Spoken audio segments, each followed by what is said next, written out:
What's up, everybody? Are you overwhelmed by the never-ending supply of depressing bad news? Well, let's refuel our tanks with 7 recent positive stories. This is Giddy News for the month of November 2019. 30-year-old man with special needs has his first birthday party thanks to former teacher who took him in, is the Giddy News headline courtesy of Caitlin O'Kane with CBS News, and a link to the source will be included in the description below. About 2 months ago, a man with special needs was found walking along a Waco, Texas highway. His name is Chris Barrington, and he has the functionality of a 6-year-old. When his dad with leukemia couldn't care for him anymore, Chris went out alone and wandered for 2 days. When the sheriff's department picked him up, he remembered only one name: Mrs. Gerard. Michelle Gerard was Barrington's junior high school teacher, but she hadn't seen him in ages. However, when the department called her, she was happy to take Barrington in. Gerard says Barrington hasn't experienced much. He's never had a birthday present, a birthday party, he's never had Christmas, Thanksgiving, nothing, she said. So this year is going to be full of firsts. One of those firsts was his first birthday party. Gerard threw him a surprise party for his 30th birthday. Gerard is now working on making her former student a permanent part of her family. His father died August 1st, and she is now applying for legal guardianship. He's had a hard life, Gerard said. He deserves a good life. Ethiopia says it planted over 350 million trees in a day, a record, is the Giddy News headline courtesy of Palko Koraz of the New York Times, and a link to the source will be included in the description below.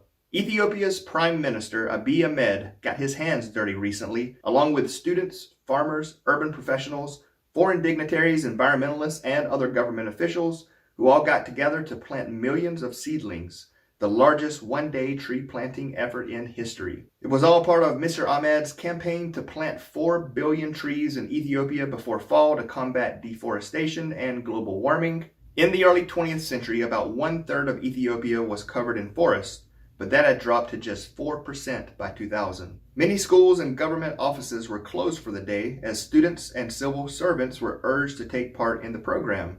The aim was to put at least 200 million seedlings in the ground a day, and by day's end, government officials said that more than 350 million had been planted.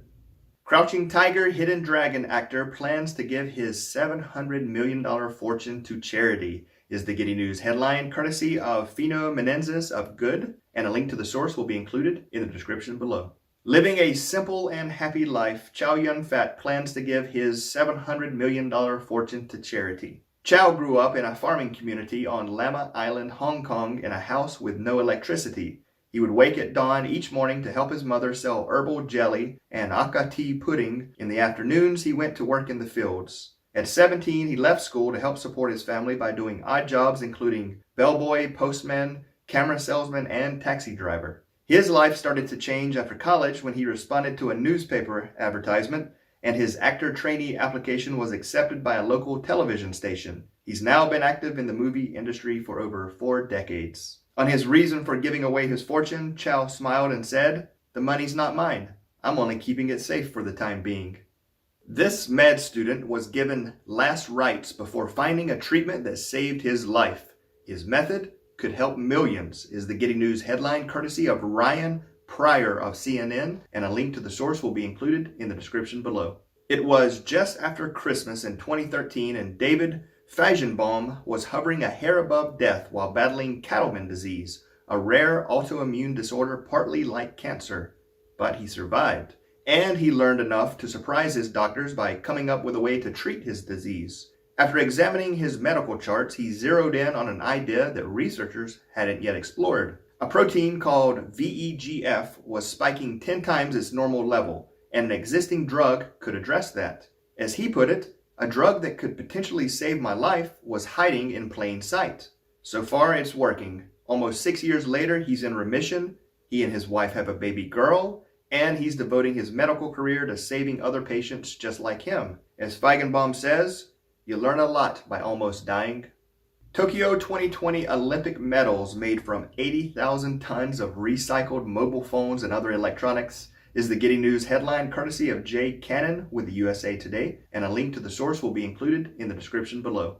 The 2020 Summer Olympics in Tokyo are less than a year away, and the medals are almost ready. After a 2-year donation drive, Tokyo 2020 announced that 100% of the metals used to make the shiny awards will be extracted from materials found in donated electronics and phones. The nearly 158 million pounds of donated electronics was reduced down to approximately 71 pounds of gold, 7,700 pounds of silver, and 4,850 pounds of bronze. Following a process of dismantling, extracting, and refining, the metals will be fused into the brainchild of Olympic medal designer Junichi Kawanishi, who was granted the design opportunity after winning a competition held by Tokyo 2020. Project organizers hope the nationwide electronics drive will help establish a theme of resourcefulness for the Tokyo Games. The organization's website reads, "We hope that our project to recycle small consumer electronics and our efforts to contribute to an environmentally friendly and sustainable society will become a legacy of the Tokyo 2020 Games."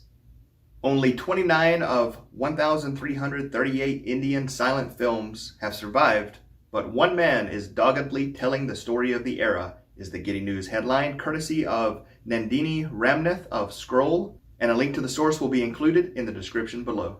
Who knows what's out there, says 85-year-old Vershan Dharamsi, writer of the authoritative filmography of Indian silent film between 1895 and the 1930s. For the past few years, the Mumbai-based researcher has been writing a book tentatively titled Archaeology of Early Indian Cinema. Over 1,300 silent movies were made in India in the first 3 decades of the last century, but only 29 of these silent films survive. By the time Dharamsi started compiling his filmography in the early 80s, he had already been working on research projects for historians, anthropologists, and archaeologists. The quest for a clearer picture on the silent era appears to have been an extension of his curiosity about the past. Dharamsi noted that the tools of archaeology also apply to cinema, stating, "It's about how and where to dig."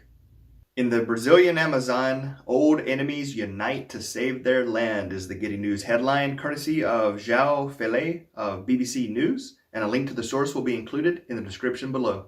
While the world's attention has been focused on the fires raging in the Amazon rainforest in Brazil, indigenous people living there have warned that the policies of President Bolsonaro pose a bigger threat to their existence. Rival groups such as the Kaiopo and the Panara have come together to fight the government's plan for the region that is their home. The two groups were at war for decades, raiding each other's villages in tit-for-tat attacks, but the two sides have now overcome their animosity for a greater goal. Kaiopo leader Mujari explained, "Today we have only one enemy, the government of Brazil, the president of Brazil, and those invading." More than 800,000 indigenous people live in demarcated indigenous territories across Brazil. The president, who took office in January, has repeatedly questioned whether these territories, which are enshrined in Brazil's constitution, should continue to exist.